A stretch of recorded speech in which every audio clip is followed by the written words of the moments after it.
Good morning, my dear students.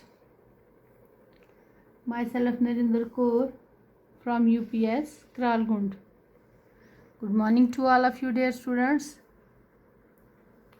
Today we will start topic halves and quarters from the maths of class 4th. ठीक है बेटा, half and quarters ये दो चीज़ें।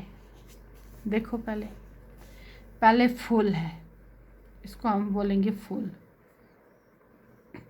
ठीक है, अब इस फुल को हमें क्वार्टर में हाफ में डिवाइड करना है और क्वार्टर। देखो बेटा, जब हम इसे दो हिस्से करेंगे, ये देखो बेटा, ये बन गया हाफ, हो गया। ये हमारे पास एक रोटी है यानी चपाती है, CHAPATI यानी फुल्का, ये जो हम खाते हैं, या लवास ले लो, कुछ भी। तो पहले तो वो फुल है, जब वो पूरे गोल होती है तो उसे फुल कहा जाता है। क्या कहा जाता है बेटा? Full. Then we divide it into 2 equal halves. दो हिस्सों में उसे बांटते हैं, दो हिस्सों में डिवाइड करते हैं, तो उसको क्या कहा जाता है बेटा? उसे हाफ कहते हैं। अब जब हमें उसके 4 हिस्से करने हैं, कितने हिस्से करने हैं बेटा? ये देखो, ये हो गए 1 2 3 4। तो ये जब 4 हिस्से हो गए, इसको क्वार्टर कहा जाता है। इसे क्या कहा जाता है बेटा? क्वार्टर। क्या कहा जाता है? क्वार्टर। ठीक है बेटा, ये चीज़ें आपने इसमें याद रखनी है। हाफ किसको बोलते हैं, क्वार्टर किसको बोलते हैं, और फुल किसको बोला जाता है। देख लो बेटा, पहले मेरे पास चपाती फुल थी, then I have divided it into 2 parts, तो ये बन गया हाफ। क्या बन गया बेटा? हाफ।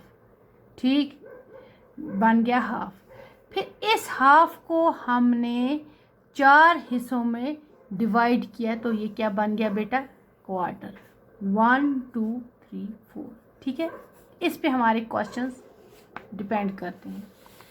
तो पहला हमारे पास क्वेश्चन है, if the cat ask you to divide the chapati equally, how will you divide it. अगर आपसे बिल्ली बोलेगी, समझो आपके पास बिल्ली आ गई, अब ये हम बिल्ली बोलती तो नहीं है, you have to imagine it, या आपका बेबी आ गया या आपका भाई आ गया, वो आपसे बोल रहा है you to divide the chapati equally, आप इस चपाती को इक्वली डिवाइड करो। तो आप क्या करोगे?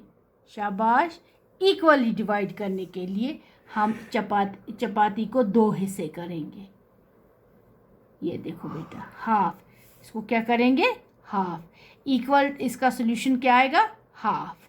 यानी इक्वल डिवाइड करने के लिए हमें चपाती को equal divide for equal division of chapatis,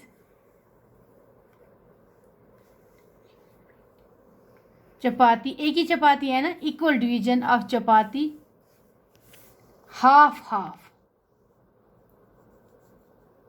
we have to do it with half half. हम इस चपाती के 2 हिस्से करेंगे, तब जाके ये चपाती जो है इक्वली डिवाइड होगी 2 कैट्स के बीच में। आपको ये सारा लिखने की ज़रूरत नहीं है, आप सिर्फ इतना ही लिखोगे, हाफ हाफ।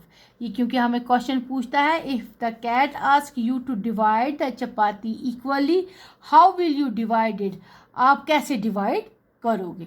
ठीक है बेटा। देन अगला क्वेश्चन क्या बोलता है, इफ़ द 2 मोर कैट्स, आपके पास और 2 बिल्लियाँ आ गई। ठीक है, 2 और 2 बिल्लियाँ अब कितनी होगी? फॉर, पहले क्वेश्चन लिखती हूँ मैं, for food, how will you divide one chapati? ठीक है बेटा, equally for 4 cats. देखो बेटा, पहले आपके पास 2 बिल्लियाँ आई, कितनी आई? If the cats ask you to divide chapati equally, 2 बिल्लियाँ आई, एक रोटी लेकर आई आपके सामने में, ये गोल रोटी लाई, बोला भाई इक्वली इसको डिवाइड करो, तो आपने कैसे डिवाइड कर दिया? आपने इसको हाफ हाफ कर दिया। हो गया बेटा, ख़त्म हो गया मसला, हो गया एक क्वेश्चन। अब ये बोलता है if the 2 more cats come for food, अगर फूड के लिए आपके पास और 2 बिल्लियाँ आ गई, कितनी होगी? 2 + 2, पहले 2 थी, बाद में और 2 आ गई, तो कितनी हो गई? 4 हो गई ना। तो आपको बोलेंगे आप इनको क्या करो, इन 4 बिल्लियों में इक्वली एक ही चपाती है, मगर ये याद रखना आपके पास चपाती कितनी है? इक्वल, आपके पास एक चपाती है, ओनली 1, और इस एक चपाती को आपको 4 बिल्लियों में डिवाइड करना है। तो आप क्या करोगे? आपके पास पहले आपने हाफ किया था, अब आप इसको क्वार्टर कर दोगे। 1 2 3 4 हो गई इक्वली डिवाइड। हम क्या करेंगे? इसको क्वार्टर करेंगे। आ गई समझ? ये था फुल, हाफ और क्वार्टर का मसला। ठीक है, ये अब आपको समझ आ गई कि हमने एक रोटी को कितनों में डिवाइड किया? हाफ में भी किया, और पहले 2 बिल्लियों में किया, हाफ हाफ करके इक्वली डिवाइड हो गया। और उसके बाद जब हमारे पास और 2 बिल्लियाँ आई, एक ही रोटी थी उनके पास, पहली 2 थी और 2 बिल्लियाँ, 4 बिल्लियाँ जब बन गई, एक ही रोटी थी, हम इक्वली कैसे डिवाइड किया हमने? हम उस एक रोटी के 4 टुकड़े करेंगे। ओके बेटा, थैंक यू।